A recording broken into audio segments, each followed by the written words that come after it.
Tuesday. Hi. Hope you're doing well, grade fives. I am here to talk to you about your ELA today. So yesterday, hope you had a chance to watch Miss Rachel's poetry video. Today I'm going to be taking a turn and giving you an insight of what some of my favorite poems are. So, and by the way, if you're ever wondering, yes, I am sitting on the floor. I love sitting on my couch, but I absolutely love sitting on the floor, and actually it's very healthy to be grounded and sit on the floor. It's really good for our hip flexors. So just in case you're ever wondering, can you tell I'm a yoga teacher? Because yeah. Anyways, so in regards to poems, and when Miss Rachel, Mr. Matt, and I were talking about, we were planning out the first week and how we're going to talk about our favorite poems before you start writing your own poems, and then talking about what our favorite poems were. And I was like, oh, holy moly. Like, I'm never going to be able to choose one poem so I love reading books, but one of my favorite genre or category of books that I read are poetry poems. I've got tons of books that are just poetry poems, and they're not, so obviously poems.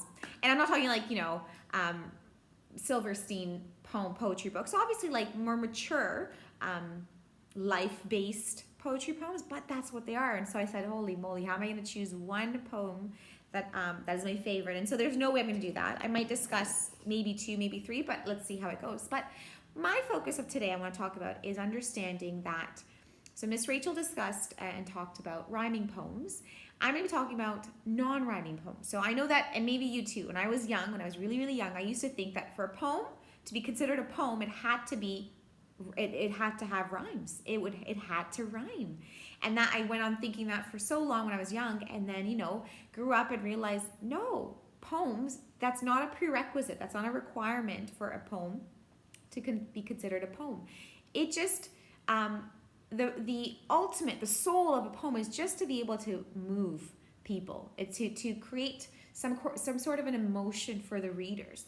The reason why people write poems, the writers, is to create some sort of movement, some kind of an emotion. So some people read poems to laugh, right? Some people read it to feel something. Some people read it to just maybe they feel a little bit sad, or maybe they can reflect on things. So the reason why a writer creates poem are for multiple reasons, but mainly it's to create some sort of an emotional reaction. Right? So a lot of the poems, and I've got a stack of my two favorite books here, my two favorite poetry books here, a lot of the poems that I read, yes, do create a reaction emotionally, and they're usually sort of like insightful. Some of them make me smile, some of them make me laugh, some of them make me cry a little, some of them make me think, you know what, that's so true. But all of them always are what we call perspective taking and interpretation. So I'll be reading the poems, and I'll talk about interpretation and what it means to be taking interpretation of a poem, and what that means. So maybe I'll just start with that. Maybe I'll start with just reading the poem, and we can dissect it and we can look at it. So I've got two of mine here, but I'll read this one, and I'll read one from here. And it's a book called Mind Platter.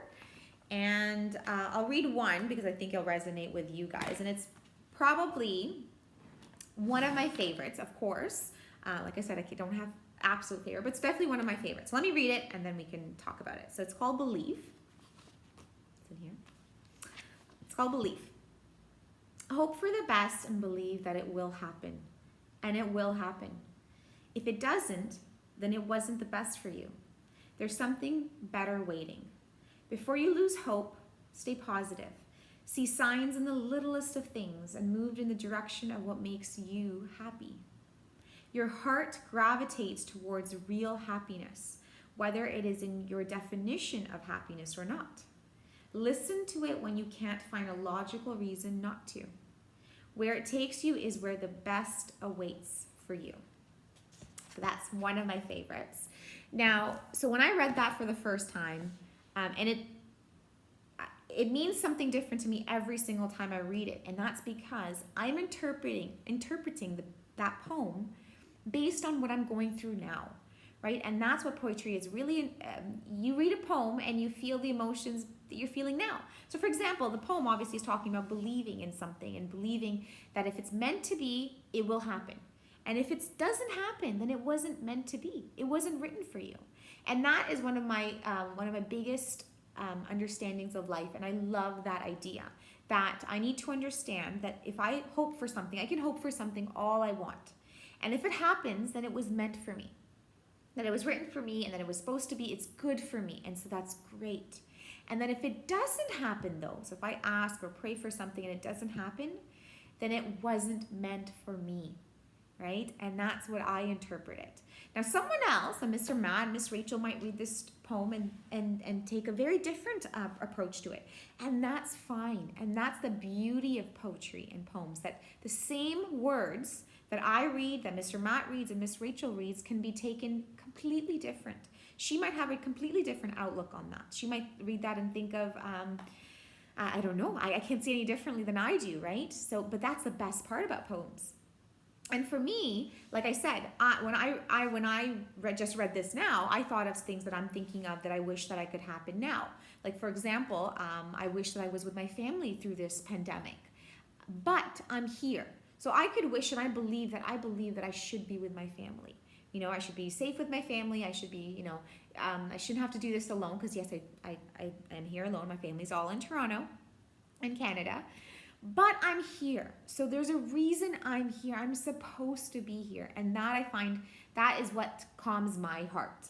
And that is what resonates and sticks with me. And that's what I took away from the poem, right? Now it wasn't rhyming. There was no sentences that rhymed. There was it wasn't funny, so it didn't elicit any fun or it didn't make me laugh. It didn't make me cry though. It just made me think, yes, right? Some things, it's thought-provoking. It makes you think. And that's what the kind of poems, that's the reason I read poems. Okay, some people read it to laugh, some people read it to cry. It's all different, right? I'm gonna read one more, and it's a very short one, and I think you'll enjoy it. I think I had it tagged. Where is it? Yes, it's called Be a Treasure. It's a short one. Be a treasure. Treasures are sought because they are unique, which sought means people seek treasures, right? They look out for, they want treasure. So treasures are sought because they are unique. They are different. They are timeless, despite the time that passes after they come to existence. They are not easily found because to get to them, one must work hard. One must dig deep.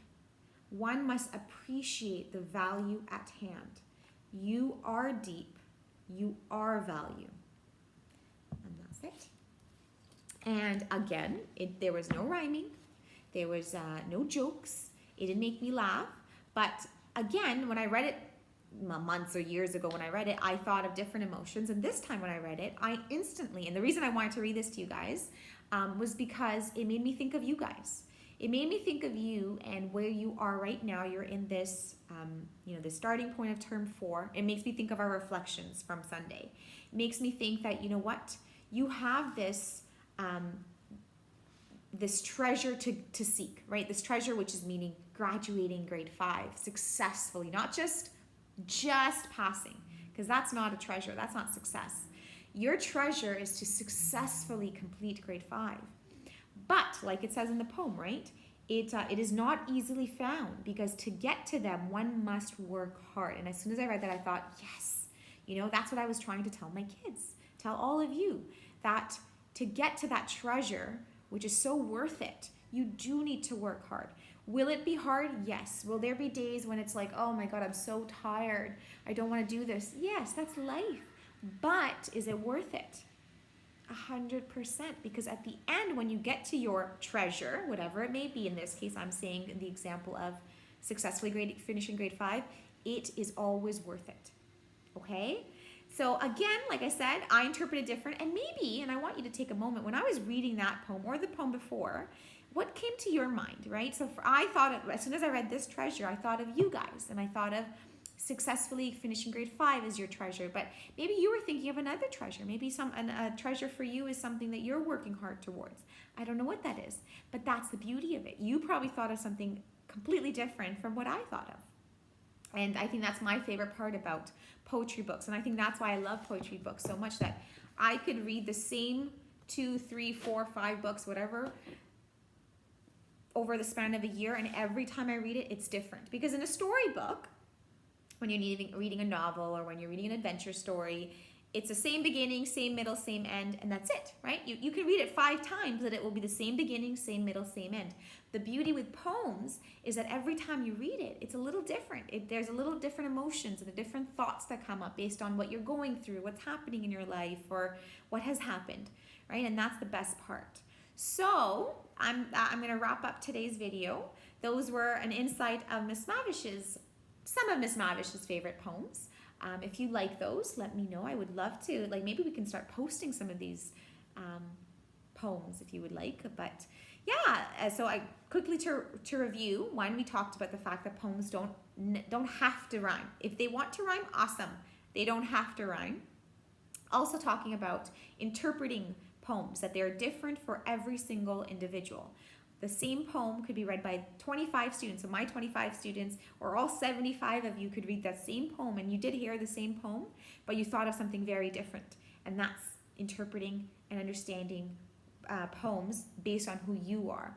And they always kind of tag on some sort of emotion, whether it's a smile, a tear, a thought. There's some emotions attached to poems. Okay, I hope you enjoyed that. So later you'll see, so you've seen Miss Rachel's yesterday, you've seen mine today. Tomorrow you'll get an insight into Mr. Matt's idea of poems and what he enjoys to read or listen to maybe even. So yeah, I hope you enjoyed that, and I will see you when I see you. Bye.